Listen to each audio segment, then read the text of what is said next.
Ladies and gentlemen, this is JoeJinMovieSoAwesome. I'm Joe. I'm Won-Jin.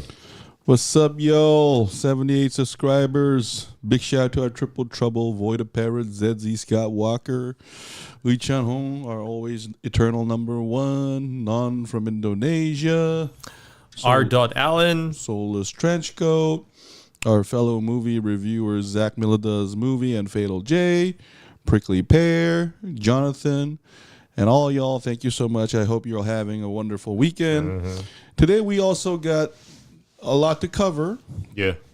We're going to start off with a Kingdom of Seven Kingdoms. Kingdom of Seven Kingdoms or a Knight of the Seven Kingdoms? What you just said. And then we're going to do Avatar, Last Airbender, season 1, 2, 3, but mostly season 3. Yeah, because last week I hadn't seen the third season, so this time we can do like a comprehensive review, but mostly season 3. Yeah. And then we also got Mercy, and Scott Pilgrim versus the World. And then for our Let's Talk session, our title will be The Coolest Empire in the World. But that's, of course, a placeholder, so we can always digress into other subjects and topics. But anyway, this is going to be our review, spoilers review of A Night of the Nine Kingdoms, season 1 and the finale. Here we go. Yo, man, Dunk is for the children, man. He changed 2 obnoxious rich people into good persons. Gwaine was like, I don't blame you for ruining my name day. What they did was wrong. And then Dunk, who almost turned dark and Aryan this year, he is going to be with Dunk to be a better person. So Duncan the Tall. Hold on. You both mentioned Dunk. Who almost turned Aryan? You mean Egg? Yeah, you're right. Egg almost turned Aryan. Sorry, I just had dinner and my brain is going through hamburger high. Still, So he's about to get food coma. yeah, so Dunk is definitely a positive influence to Westeros. That's right. And let's start up with that. We got to see and we got to spend more time with Maekar, and we do get like a more comprehensive view of what his character is like with the conversation he has with Dunk. And when Baylor was around, he was basically like a flat character. He was kind of, like hot-tempered, kind of like an asshole with a potty mouth. But here we do see some, like royal qualities. The father side. And so let me add on to that. He just comes off more sympathetic because, notice he's sitting exactly where Baylor was. He's also going through a book. So you can either interpret that as he's in grief, of course, but he's become a more serious person. Another thing is we also see that he loves his sons. Maybe he just doesn't know how to raise them properly. Yeah. And I don't think I think that happens more often than we like to believe. And I like how that is subtly hinted at using his concern for Egg. Yeah, and if you want to mention that, we might as well speak of the amazing scene where Egg looks at his Targaryen hair. Because that 1 minute and 30-second sequence was brilliant because you see Egg on the bed and there's a fish there, but the fish knife has a fly around it. So it's already portending a little bit of evil. Like death, something rotten. But he goes to the mirror and he touches his Targaryen hair. And the knife goes missing. Yeah, and remember that line? I cut it off, brother. I didn't want to look like you. So we kind of get this psychological profile of how Dunk perceives his Targaryenness. I mean, Egg. Yeah, I'm sorry, Egg. And it's very negative. So in a way, when he's trying to murder possibly Aryan, it's sort of killing the part he hates about himself. But then, quite brilliantly, no dialogue, Maekar sitting there. And he's like, yo, you're like the 100th person who come to kill Aryan, so please fuck off. Instead of saying that, he looks at him, he just walks up to him. And just grabs his shoulders. Yeah, and in a very fatherly way. So, there were so many complicated emotions there. You can almost say Maekar kind of understood where Egg came from because, Egg is, of course, blaming Aryan for the death of Baelor, it seems to me. And Maekar might know that, but you love your son. And, I thought it was just a very, very, very brilliant, because it has no dialogue, remember, Won-Jin. Oh, Zizzy, what's up? Oh, what's up, Zizzy in the building? So I thought it was just, and it also made Egg's character a little bit more complicated too, because, we're always told, Won-Jin, from Game of Thrones that whenever a Targaryen is born, the gods throw a coin, or is it flip a coin, whether to decide to be a normal Targaryen or a mad one. So it's kind of also hinting at, and this goes with Darren's line too. Darren says, Aryan used to be a glad boy. He loved fishing. And he like sardonically remarks that we'll make a man of Egg too, as if So there's this great question of nurture versus nature. Yeah, and we've seen this in House of the Dragon. Remember when Aemond was young and those other siblings and cousins, they kind of like ganged up on him a little. Yeah, and I think that kind of influenced who he became later. Because when he grows up, he's a psycho. Well, he did lose his eye too. But he also made fun of their being bastards. So, but I mean, but I think the show does a great job of making us ponder those questions. I mean, there's not really an answer, and the show's not giving you one. Yeah. Because now that I mentioned I want to mention my second favorite scene too, and I wanted to ask your opinion. Which one? Why do you think Sir Arlan never knighted Dunk?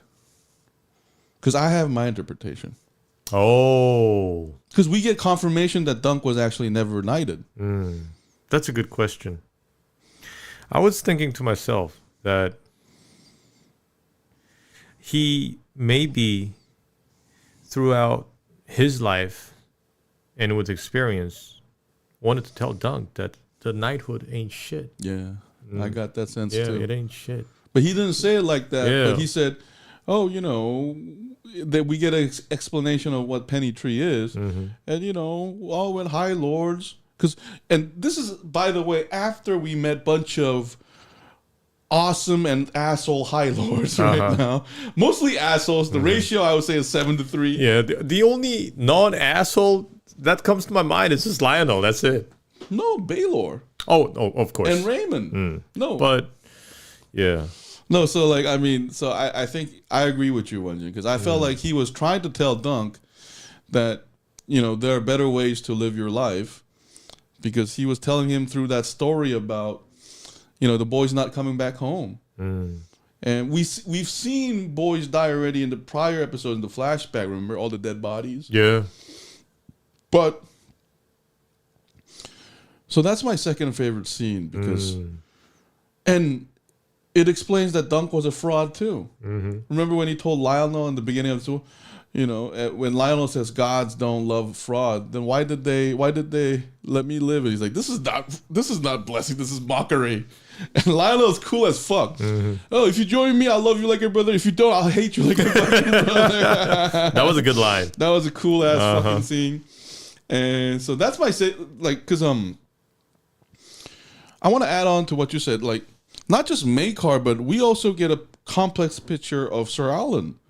Because we saw his big dong, we saw him do questionable things, and we also saw him do noble things. And now, because he's sort of a father figure to Dunk. And one of the things that I love what Dunk says is, did you think I will leave you? That line is also loaded because, it shows that, Arlan might have, they bonded. Yeah. And it was also funny too how did he have a heart attack or something? He wakes up. I thought he died. Yeah. Yeah. And then he's like, a true knight must finish the tale. He keeps saying true knight. I was thinking to myself, is that how he died in the first episode? Yeah. But no, he came back to life. I thought that scene was a flashback, but do you think it was a dream? No, I think it was a flashback. It is, yeah, right? it is a flashback. And another great scene I found was, again, it's Maekar. You know, I'm rid of this place. And then Duncan gives him a pitch, which is, I think he got the courage to do that from what Darren said and Sir Arlan. And he's like, what was it? He will keep him as a squire, but not in Summerhall. Yeah, but not in Summerhall. That's actually not my third favorite scene. My third favorite scene is when Doug and Egg walk through the grass field and Sir Alan's spirit or ghost goes left. I thought that was very Fast and Furious. You thought so? You know, when after our late Paul Walker passed away, what was it? Fast and Furious, was that the sixth or seventh That's installment? the best one. Yeah, that's the one I actually remember. The one with a Wiz Khalifa song. Yeah. See You Again. And that white Supra, it diverges to another road. No, because I thought the grass field represented Elysium. So he's going to the afterworld. Yeah, and this has been, what can I say, like a trope. Yeah. No, and we've seen it so many times in Gladiator. Yeah. Yeah. Yeah, but it's also Sir Arlan no longer needing to protect Dunk. Yeah, that's it's right. Dunk taking over that role for Egg. For Egg. Yeah. Oh, my favorite line was Dunk asking Egg, "Are you mad?" And Egg says, "Is that relevant?" So he's not answering the question because we saw from Game of Thrones that there's the Mad King, and we saw Daenerys go a little bit cuckoo. So we have to ask ourselves: does Egg also have the potential to be? Because that's what Darren said. It's like the Mace. Maybe it's like the Maester said, like madness is in the womb. So in a way, I think as the show goes on, I think the show will continue to ask its audiences whether Egg is going to be a good king, or does he have something like the Aryan, like that kind of madness in him. I think that's going to be some, because we already know this is going to go to season 2. Yeah. So I think that's going to be something that continually happens. Because we've seen this with Daenerys too. Because remember how Daenerys started off as an innocent woman, and then by season 3, like, she's ordering whole cities to be executed. So Oh, what's up, Walker? Oh, you can't watch Scream 7 next week, but that's good news because Scream 7 is not in theaters yet, Korea. So I think we're gonna watch this like the same time you watch it. Yeah, I don't know when it's being released here. There's no date announced. Hold on. What year in South Korea had the worst car accidents in Korean history? I don't know. Nothing comes to my mind when we think about the worst car accidents. I'm not really sure. You know something, please? You both seem to be in a cheesy, cheerful movie tonight. Oh, thank you. Wait, why can't I see this? Okay. But anyway. No, so Walker, we're going to do Let's Talk in about hour and 30 minutes because we're going to do A Night of the Seven Kingdoms review, and then review of Avatar 3, and then Mercy. And then Scott Pilgrim versus the World. And then Let's Talk. Yeah. But anyway, where were we? We were talking about Sir Arlan making that exit. Right. So, and Daenerys going cuckoo. Oh, I also love the bonus scene. Maekar going, "Where the fuck is Aegon?" So, Won-Jin. Oh, my favorite theme of this whole episode is about forgiving small evils. Because right now, both Dunk and Egg are liars. Dunk lied about being knighted, and Egg is lying to get out of his messed up family. Escape the clutches of his family. Yeah. But the question is,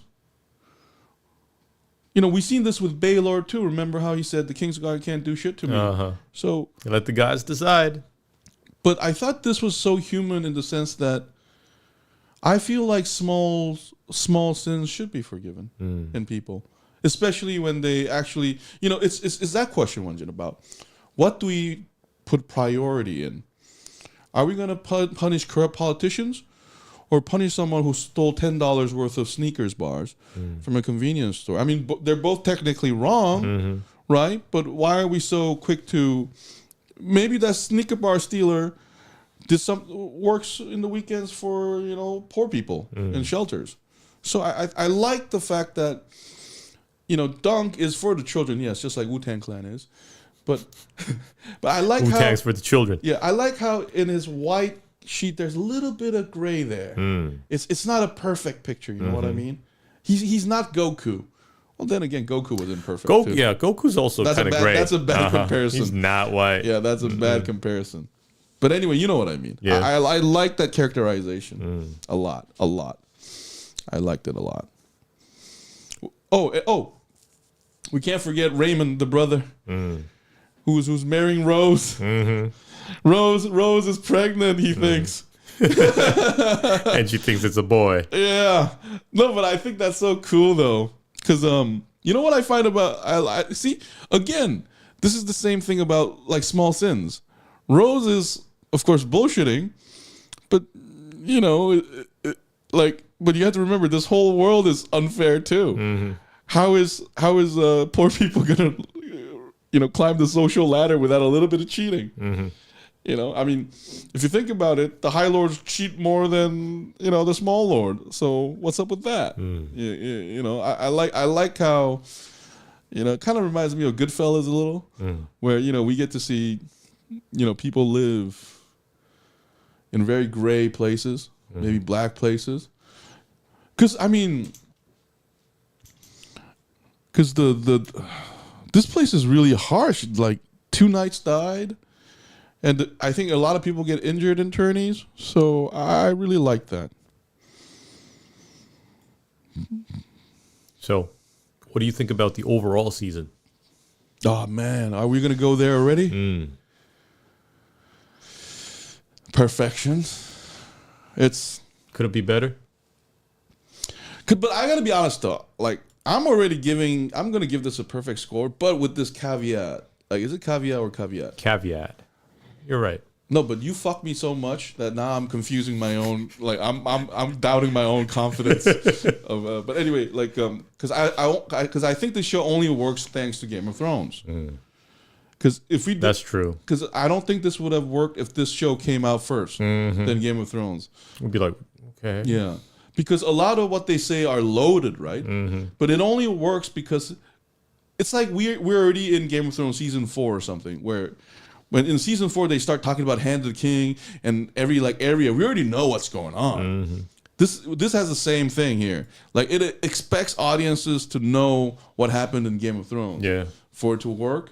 So I feel like the season was almost perfect, I guess. Yeah, in that way. Wait. But before we go there, what about, do you have a favorite character for the entire season, or a favorite scene for the entire season, or a favorite episode? I don't know. Nothing in particular. I liked all of them. Yeah? I liked all of them.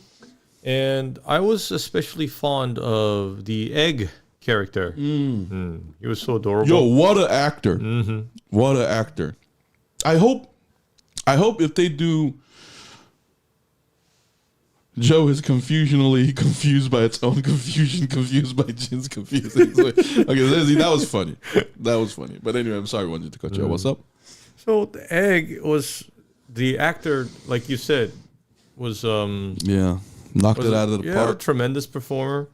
Such a young child, but he played his role so well. Adorable and wise at the same time. We see a lot of these like kingly qualities already. And I also was quite fond of Lionel. So charismatic and likable at the same time, which is something very difficult. I think he kind of explains why Baratheons are so joyful too, because we've seen the Stormland and House of the Dragon. Remember, it's always raining, so I think they're joyful to offset that. I think because or they're on drugs all the time. Yeah, because remember in the finale Raymond says, take this horse because Stormland is a dreadful place. So I think they're kind of joyful that way because of that. Yeah. But Lionel, who else? Because my number one is Raymond. Raymond, I think it's Raymond, right? Not Raymond. Yeah, Raymond, I think. I love... Yo, he's the winner, man. He founded his own house. I think he's got the best arc here. Yeah, he became a knight. He beat his piece of shit cousin. And then he got a woman now. And he has a lifelong friend, I hope, with Dunk. Because I want, got it all. Yeah, because I want to see Raymond again. Like, next time we meet him, I want that cider business to succeed. And his son's involved in a blood feud with his cousin's family. like seriously. Like Romeo and Juliet stuff. Yeah, definitely. Raymond is... Maekar is also up there for me. I wish we got to see more of him. But here's the thing, though. I think it worked because they show little of him. Makes sense. Because, come on, let's be honest. I think we only got a full profile of Dunk and Egg. Other characters are... They didn't have enough screen time. Yeah, and I think it worked in the show's and characters' favor. And Baylor was cool, too. Yeah, Baylor. But I didn't pick him because he ended up dead. Yeah. But my another one of my favorite is Steely Pate. The blacksmith. Yeah. The armorer. Yeah, he was awesome. Him and Raymond are like this poor bastard. We gotta help him. The most empathetic ones. Yeah. And I like how another funny, like unintentionally funny thing is when both Lionel and Maekar tells Dunk that you suck. I'm gonna train you. Like, I see potential. You got a lot of work. Yeah, you got a lot of work to do. And Maekar was actually very polite about it. I'm sure Sir Arlan did everything he can to train you, but your training needs to be completed. Yeah. Surprising you're not dead. Yeah. No, but what's awesome about Dunk is I think him being in the road is gonna even make him even a more badass knight. Like he's gonna do some like fight tactic that like regular Jaime Lannister fancy knights don't do. Because I like that street energy. Yeah. I'm from the King's Road, baby. From the streets. Yeah. Like I love that vibe of him. And him. Oh, but we can't just praise the egg actor. Dunk killed it too. Like I think they cast him really well because although he is big, he's not intimidating. You can see that this is a kind man when you see his face. When he was in armor, he looked pretty intimidating. Yeah, because you can't see his face. Yeah. That's why. Yeah, that's true. But when you see the Hound, you know that this guy's unhappy. Yeah, and this guy, he's like a dynamite. You don't know when he's gonna blow. That's very true. Yeah, but his acting was really good because he really played that innocent role really well. I mean, he's almost honest. Yeah. Like, and just charming all around. And his dynamic with Egg was really good too. I love the final dialogue. There's no 9 kingdoms. And it turns out there are 9. Yeah. And I love how Egg is the brain of the operation. Yeah. So what about you? What would you give the score to the whole season? I would give this whole season, I would give it a 10. You give it 10? Yeah, I would also give it a 10. It was very well written. The dialogues are, I think, also flawless. And it was short. Although I kind of wish it was longer, but I think it's just long enough. So, yeah, there's really no flaw here. I would watch it again. No problem. And I'm pretty sure if I watch it again, I'm going to catch something that I missed. I'm going to give it a 10, too. I'm going to give the finale a 9. So, you know what the funny thing is, Won-Jin? Our average for episodes don't even out to 10. But we give it a 10. Yeah, we give it a 10 for the experience. Oh, wait. How do you compare this to other, like, Game of Thrones and House of the Dragon? I don't know. Different genre? I think it's a different genre. I think we can't compare this. So imagine that they made a spin-off of, like, Game of Thrones called The Hound and Arya. Then, yeah, it will make sense, but... This, I think it's not really comparable because I think the whole focus is very different. This is really. I guess the only thing I can compare to, because I'm trying to divide the Game of Thrones original into different threads. Because we have the Daenerys thread, we have the Jon Snow thread, but the difference here is this one also has a fairy tale like element to it, like a Knight's Tale, like sort of this. Is it Ivanhoe or Ivanhoe? I don't know. You don't know? I thought you knew everything, motherfucker. Because I'm sure it's pretty. Okay, but anyway, you know what I mean. Both. Yeah, the Knight's Tale. Like, there's romanticism. So you know, like I think that's the different magic here. Because even despite the horrific violence on the prior episodes, I still feel like good. Like it's a sort of a child's adventure. Yeah. Oh, Zizzy, I'm giving it a 10 as well. That's what she said, joke incoming. I give it a 10, although I wish it was longer. Yeah. So JoeJinMovieSoAwesome gives Night of the Nine Kingdoms 10. 10, man. Out of 10. Yeah. This was one of the best times we had. I think this is the best TV series. Oh, let me rephrase that. Not the best TV series necessary, but it made me feel good. Like, that's the difference. You know, it just made me feel good about the world, good about the show. And I like that Dunk survived. Please, okay. Although, they killed Baylor. Wait a minute, are they going to kill Dunk in, like, season 5? I mean, we know he dies. No, but I don't think we know exactly how he dies, though. He burns. No, I don't think we know that for sure. He dies in a fire, along with Aegon. No, we know that Aegon does, but I think it's ambiguous. Oh, okay. Because we know Aegon does. But he's going to die. Thank you so much, Won-Jin. I already fucking knew that because this is 70 years before Game of Thrones. Anyway, so nothing lasts forever. So JoeJinMovieSoAwesome gives Night of the Seven Kingdoms Season 1 finale and the Season 10.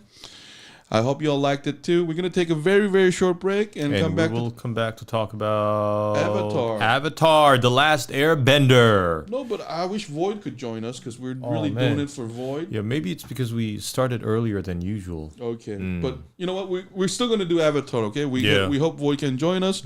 Anyway, this has been JoeJinMovieSoAwesome. I'm Joe. I'm Won-Jin. We'll see you guys in a bit. We'll be right back. Bye. Dunk is for the children. Just as Wu-Tang is. If you got bad kids, make them eat Dunkin' the Tall. All will be well. No one's going to the wall. You'll be noble. Movie night get cozy. Fuck Won-Jin, the grammar corrector. 2 dudes on the cam, that's the lineup. Joe and Won-Jin, yeah, we fire the mics up. Saturday evening, same time, same site. Breaking down shows, breaking down your favorite fights. Plot holes, cameos, twist that we clock. Subtitles scroll while we talk that talk. From space sagas to small town drama, we got jokes, hot takes, zero karma armor. JoeJin movie so awesome. Hit play, lean back, no problem. From 1s to 10s, we score 'em. If it's trash or a gem, we want 'em. JoeJin movie so awesome. Jack going wild when we're talking. Every Saturday we on it. JoeJin movie so awesome. 1 to 10 scale, that's the verdict. Give it a 6. Yeah, the chat say we heard it. 10s get cheers, 1s get roasted. Screenshots fly, whole feed reposted. We pause for the plot, laugh at the logic. That one weird scene, yeah, we still on it. Korean band, English slang in the mix. We switch, we flip, code switching real quick. JoeJin movie so awesome. Hit play, lean back, no problem. From 1s to 10s, we score 'em. If it's trash or a gem, we want 'em. JoeJin movie so awesome. Jack going wild when we're talking. Every Saturday we on it. JoeJin movie so awesome. Then we slide to the let's talk section. Anything, everything, random connection. Like food, games, dreams, bad days, chat drop stories. We react on the way from soul to the world. We all same crew, same blue screen glow, same late night view. Hey, hey, hey. JoeJin movie so awesome. JoeJin movie so awesome. Hit play.